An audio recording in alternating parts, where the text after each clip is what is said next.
नमस्कार, मैं मनीष स्वागत करता हूं आपको अपने इस YouTube चैनल पे। दोस्तों, जैसे ही आपके आरा से ग्रुप डी के मॉडिफिकेशन लिंक के लिए नोटिस आई है, तब से जिनका एक्सेप्ट हो गया है, जिनका एक्सेप्ट नहीं हुआ है, तमाम लोगों के मन में एक ही कन्फ्यूजन है कि जिनका एक्सेप्ट हुआ है सपोज, उनको कैसे पता चलेगा कि उनका एक्सेप्ट हुआ है।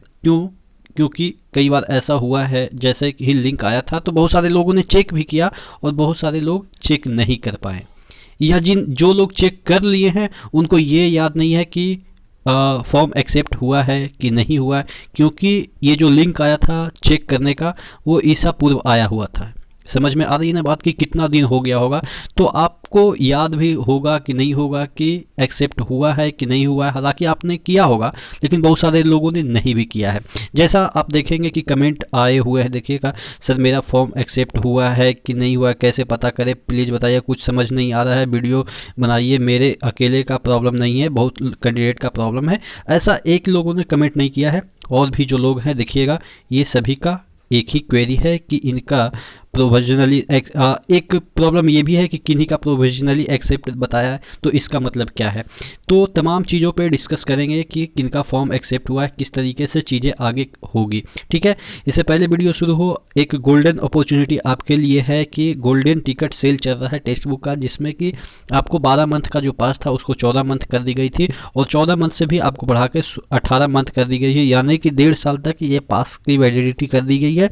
399 वाला जो पास है, और इसमें भी आपको ईआर मनी यूज करने पे कूपन कोड 119 रुपये का डिस्काउंट मिल जाएगा। तमाम इंडिया के एग्ज़ाम के प्रिपरेशन कर सकते हैं।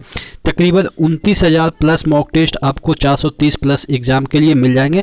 तो बेहतरीन ऑफर है, आपको ये 26 से 30 के बीच ही ये चीज़ें मिलनी है। तो आप जितना ज़्यादा से ज़्यादा ट्राई करें कि इसी दौरान आप परचेज कर लें। यहाँ पे अगर आप ग्रुप डी की तैयारी कर रहे हैं तो ग्रुप डी के लिए भी काफ़ी मॉक टेस्ट आपको यहाँ पे देखने को मिल सकती है। 2 मॉक टेस्ट आपके हैं टोटल, और भी ग्रुप डी के मॉक टेस्ट आपको मिल जाएंगे और अपडेट होते रहते हैं। और इंडिया के जो तमाम जो लैंग्वेज है, मेजर लैंग्वेज है, साउथ के जितने लैंग्वेज है, सभी लैंग्वेज में आपको ये चीज़ें दिख जाएगी। तो नीचे डिस्क्रिप्शन बॉक्स में लिंक दिया हुआ है, जरूर चेकआउट कर लीजिएगा। तो हम बात कर रहे थे ये वाला जो चीज़ें है कि आपका फॉर्म एक्सेप्ट हुआ है कि नहीं हुआ है। देखिए, 3-4 तरह के कन्फ्यूजन है, उसको अपन दूर करने की कोशिश करते हैं। सबसे पहला कन्फ्यूजन ये है कि बहुत सारे लोग ये बोल रहे हैं कि प्रोविजनली एक्सेप्ट बता रहा था, जब आपने फॉर्म डाला था तो उसको प्रोविजनली एक्सेप्ट बता रहा था। तो ये जो प्रोविजनली एक्सेप्ट होता है वो सभी का होता है। अगर आपने फोटो नहीं भी डाला, फोटो डाला या क्या लिखा क्या नहीं लिखा, सबका प्रोविजनली एक्सेप्ट होता है। प्रोविजनली का मतलब ही होता है कि वो टेम्पोररी तौर पे, यानी कि परमानेंट नहीं है। प्रोविजनली का मतलब ही होता है टेम्पोररी। जब वो आप डालते हैं फॉर्म तो वो एक्सेप्ट कर लेता है, जब सबमिट आप करते हैं तो वो एक्सेप्ट कर लेता है। एक्सेप्ट का मतलब ये नहीं कि उसको स्क्रूटनाइज कर लिया है कंप्यूटर, अभी वो स्क्रूटनाइज नहीं हुआ है। तो यानी कि प्रोविजनली एक्सेप्ट का मतलब ये हुआ कि वो परमानेंट एक्सेप्ट नहीं हुआ है। सिर्फ जिस समय आपने फॉर्म डाला है, वो जो कंप्यूटर है वो आपका फॉर्म रिसीव कर लिया है। अब उसको स्क्रूटनाइज करेगा रेलवे बोर्ड कि आपका फॉर्म सही है कि गलत है, उसके बाद फॉर्म रिजेक्ट होता है या एक्सेप्ट होता है। तो प्रोविजनली जिनका एक्सेप्ट है उसका मतलब ये हुआ कि उनका उस समय सिर्फ हुआ था, यानी कि उस पर अभी स्क्रूटनाइज नहीं हुआ था, उस फॉर्म को स्क्रूटनाइज नहीं किया था। तो प्रोविजनली एक्सेप्ट का मतलब आपको समझ में आ गया। ठीक है, अब बात कर लेते हैं कि किनको पता चलेगा कि ये जो फॉर्म है वो एक्सेप्ट हुआ है कि नहीं हुआ है। तो देखिए, मैंने आपको इससे बहुत पहले ही बता रखा था कि जो आप ईमेल के थ्रू या आरटीआई के थ्रू ये पूछ सकते हैं अपने रिस्पेक्टिव बोर्ड में कि उनका फॉर्म एक्सेप्ट हुआ है कि नहीं। देखिए, बहुत सारे लोग ये बोल रहे हैं कि ये रिप्लाई में क्या आता है, उधर से रिप्लाई में ये आता है कि वो बोलते हैं कि एक तो मैं बात कर रहा था कि कैसे पता चलेगा कि आपका फॉर्म एक्सेप्ट हुआ है। देखिए, ईमेल के जरिए, आरटीआई के जरिए आपने ट्राई किया होगा, जैसा कि मैंने बताया था। तो आरटीआई में बहुत बार ऐसा हुआ है कि वो ये रिप्लाई देते हैं कि आपका जो एप्लीकेशन फॉर्म एक्सेप्ट या रिजेक्ट हुआ है उसके लिए proper link such and such तारीख को दिया गया था, आपको उसी में चेक करना था। लेकिन 2-3 ऐसे आरटीआई भी का रिप्लाई आया जिसमें उन्होंने प्रॉपर बताया है कि आपका फॉर्म एक्सेप्ट हो गया है। ये गुवाहाटी जोन का मेरे पास आरटीआई आया था और उसको मैंने आपको टेलीग्राम में भी शेयर कर दिया था। तो अगर आप टेलीग्राम से जुड़े हुए थे तो आपने देखा होगा। अब तो शायद वो मेरे पास है भी नहीं, टेलीग्राम में शायद पड़ा होगा। तो आप उस आरटीआई को देख सकते हैं। टेलीग्राम आप सर्च करेंगे स्टडी विथ ER मनीष तो टेलीग्राम खुल जाएगा। और रेलवे बैंकिंग SSC डिस्कशन करके उसका एक सेक्शन है, उसमें भी आप अपना पोस्ट डाल सकते हैं। ठीक है, तो टेलीग्राम में मैंने वो चीज़ें डाल दी थी। अब ईमेल का भी रिप्लाई उसी तरीके से, जिस तरीके से आरटीआई का रिप्लाई है उसी तरीके से आ रहा था। तो सबसे बड़ी चीज़ है कि जिनको पता नहीं है, ठीक है, तो अब क्या होगा। देखिए, एक ऑप्शन यहाँ पे सबसे बड़ी चीज़ है कि अब क्या होगा। देखिए, जैसे ही वो लिंक आएगा एक्टिव, जैसे ही लिंक होगा तो उसमें क्या होगा कि आपका जो लिंक है उस पर क्लिक करेंगे मॉडिफिकेशन के लिए, तो जिनका फॉर्म एक्सेप्ट हुआ है उनका वो लिंक ओपन ही नहीं कर सकते हैं। ठीक है, जैसे ही डिटेल डालेंगे अपना तो सपोज ये लिंक तो सभी के लिए खुल जाएगा, क्योंकि वहाँ पे तो शुरुआती में कोई वो पहचान नहीं पाएगा कि कौन लिंक हो रहा है। लेकिन जैसे ही आप डिटेल डालेंगे तो वहाँ पे आपका खुल जाएगा प्रॉपर, जितने भी आपके सेक्शन है सभी खुल जाएंगे। लेकिन जिनका फॉर्म एक्सेप्ट हो गया है उनको ये बता दिया जाएगा कि आपका फॉर्म एक्सेप्ट हो चुका है। बात समझ में आ रही है।